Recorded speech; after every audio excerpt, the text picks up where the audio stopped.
that now that we have our own pasta factory here, we must make sure that cheap, imported, smuggled pasta is not brought in through our eastern border. Welcome back again to the channel. See guys, Ghanaians are celebrating their independence. In as much as they're celebrating their independence, there's something going on in the country, in the motherland Ghana. The president of Ghana is doing something tremendous. The president of Ghana is developing the country. I'm going to be sharing with you all what is currently happening here in the motherland Ghana. And as you're watching, do so well to like the video, share the video, and please subscribe, because the world needs to see what is currently happening, because Ghana is going far. They are developing their country. They are making things. They are making names for themselves. Guys, let's watch this video. Thank you very much. Please be seated. Thank you. When you have a very hardworking Minister of Industry, Trade and Agribusiness, she drags you wherever she has to go. So now I keep a helmet in my car, because I don't know when she'll call me. And so I always have my construction and factory helmet always ready.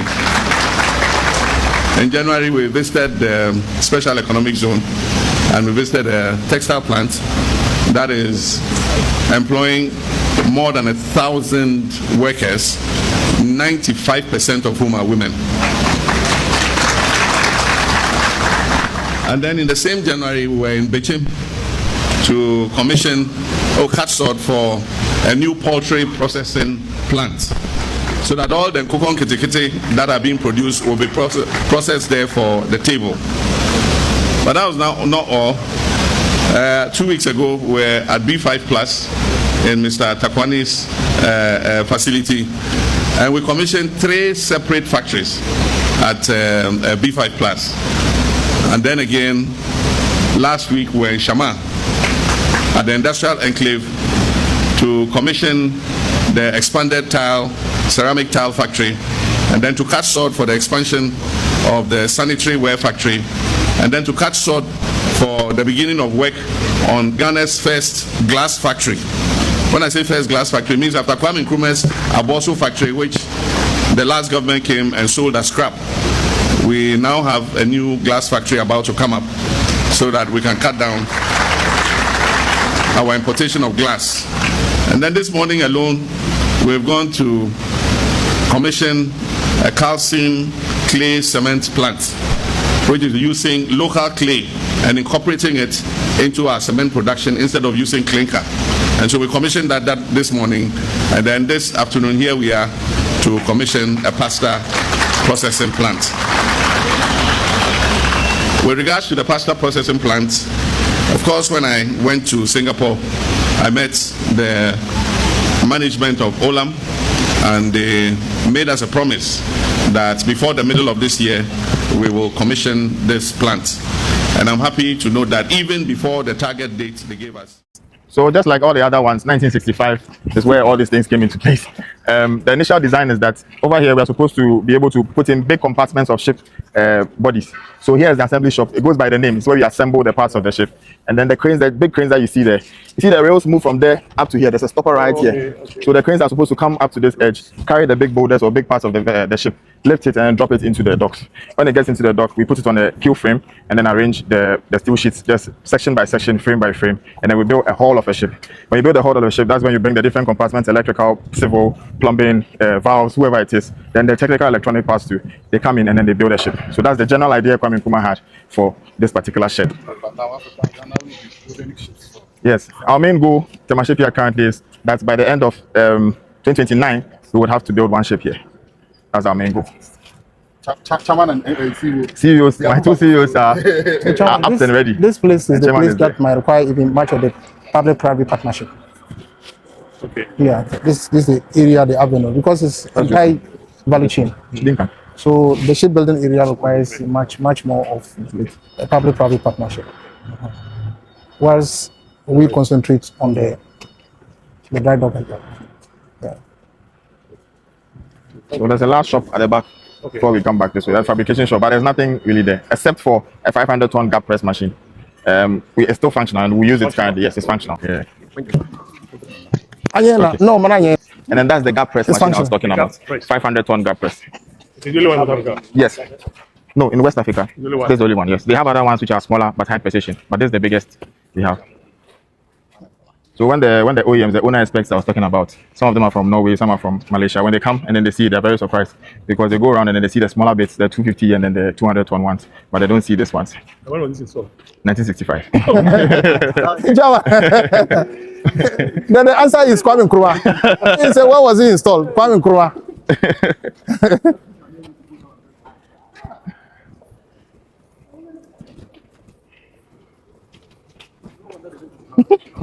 The next thing is, when is it installed? Kwame Nkrumah. That's the answer now. Yes, it's still functional. Still functional. Because of the leakages in the ceiling, that's why you see the water around it. So once that is fixed, the water won't come But it's down. working. But it's working. Yeah, the leakages are the Like, what do top. you see they do? Things like that. Gap press is for you can use it for flanging, bending plates, maybe some angles that you need, or you can use it for roll flanging. Those are the flanges that roll in a curve. I use it for those two things. Really? Did he just put the machine? Yeah, that is the machine. Yes, the gap press machine, GAP. 500 yeah, GAP. Gap press. To prove that it's working. 65. Yes, 1960. At Smith 500. So, right. Thank you. Yes, sir. When was he installed? Kwame Nkrumah. See, we made close to about. You see, this is one of the for the new ones. Catch everything. Yes. The President of the Republic of Ghana, John Dramani Mahama, had this to say about the tourism, culture and creative arts industry in today's State of the Nation's address. Mr. Speaker, our tourism and creative arts sector has a lot to offer. Creatives using the new media are giving our nation greater prominence than we could have achieved through any first-class traditional media outlet. Our economy will not be built only by traditional sectors, but also by human creativity sectors that will absorb those people who will be displaced from the shop floor by the new AI technologies that are being rolled out. Ghana has become a favorite tourist destination because of our history, culture, our arts, our music, our fashion, and our food. Government has allocated 20 million Ghana cedis to the film sector alone. This is going to the film sector to support Kuma wood and Gali wood and all the woods. Mr. Speaker, another 20 million cedis has been given for the other creative sectors. I believe that this injection of money will bolster our creative sectors. Mr. Speaker, I wish to assure the creative industry and the Ministry of Tourism that I'll be your personal ambassador for the promotion of tourism and the creative sector. Mr. Speaker, in line with our new national efforts to bring events and conferences to Ghana, we're going to undertake the refurbishment of the Accra International Conference Center to restore it to its iconic past as the country's national and international events and conference venue. Mr. Speaker, the original contractors of the center, Enego Project, Ghana Limited, have conducted a structural integrity assessment at the request of the Office of Chief of Staff and made recommendations for the facilities renovation and refurbishment. They will commence this work in the next few weeks. But Mr. Speaker, the AICC is not enough for a country seeking to develop its creative sector and become West Africa's destination for meetings, conferences, musical, concerts, and entertainment. So working with the private sector, work will also commence this year on a befitting convention and creative event center to position Ghana as West Africa's leading hub for meetings, incentives, conferences, and exhibitions and creative events. Ghana will also begin this year the renovation of the State Banquet Hall. Come into the comment section. Let me know what you think about what he said. First of all, this is Marigo TV. So during President Mahama's State of the Nation address, this is what he said. President Mahama has announced that Ghana has paid the full $500 million it owed for gas, meaning the country no longer owes any gas debt.